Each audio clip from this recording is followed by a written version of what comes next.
Fresh from his victory over the Cushite army, 2 Chronicles chapter 15 shows that King Asa's greatest challenge is no longer on the battlefield, but in the spiritual life of the nation. After witnessing God's deliverance, Asa is reminded that lasting peace depends on continuing to seek the Lord with a faithful heart. As Asa returns from battle, he is met by Azariah son of Oded, a prophet sent with a message from God. Azariah calls out to Asa and all the people of Judah and Benjamin, saying that the Lord is with them when they are with him. If they seek him, they will find him, but if they forsake him, he will forsake them. The prophet reminds the people of difficult periods in Israel's history when they lived without the true God, without priests to teach his law and without spiritual direction. During those times, the nation experienced turmoil and conflict. City fought against city and nation against nation because they had turned away from the Lord. Yet Azariah also recalls that whenever the people humbled themselves and sought God in their distress, he allowed them to find him. On the basis of that truth, he encourages Asa not to become discouraged. Instead, he tells the king to remain strong because faithful obedience will be rewarded. The message deeply affects Asa. Rather than becoming comfortable after his recent success, he responds with renewed determination. He removes the remaining detestable idols from the land of Judah and Benjamin, as well as from the towns he has captured in the hill country of Ephraim. He also repairs the altar of the Lord that stands before the temple porch. As news of Asa's reform spreads, many people from the northern tribes of Ephraim, Manasseh, and Simeon leave their homes and settle in Judah. They recognize that the Lord is with Asa and desire to worship him in Jerusalem. In the third month of Asa's 15th year, a great assembly gathers in Jerusalem.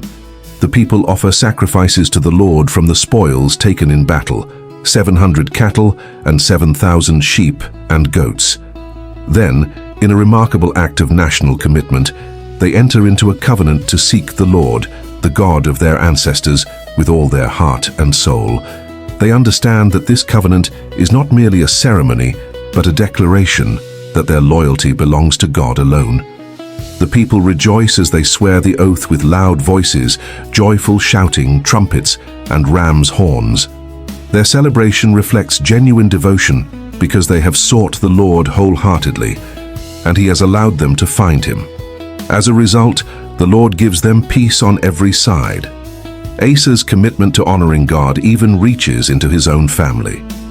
His grandmother Ma'akah has made a shameful image for the worship of Asherah. Refusing to compromise, Asa removes her from her position as queen mother. He cuts down the idol, crushes it into pieces, and burns it in the Kidron Valley. Although the high places are not completely removed from all Israel, Asa remains fully devoted to the Lord throughout his life. He also brings into the temple the silver, gold, and sacred articles that he and his father have dedicated to God. The chapter concludes by noting that there is no war until the 35th year of Asa's reign.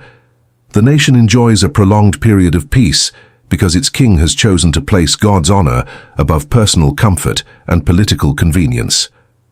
This chapter reminds us that spiritual renewal begins with a willing heart. Asa did not allow yesterday's victory to make him spiritually complacent. Instead, he responded to God's word with decisive action, removing anything that competed for the people's devotion. Genuine faith is not simply about winning great battles, it is about remaining faithful long after the victory has been won. Next, 2 Chronicles chapter 16 reveals a different side of Asa's reign. Faced with a new crisis, the king relies on a foreign alliance instead of the Lord, and the prophet Hanani confronts him with a challenging message about trust and obedience.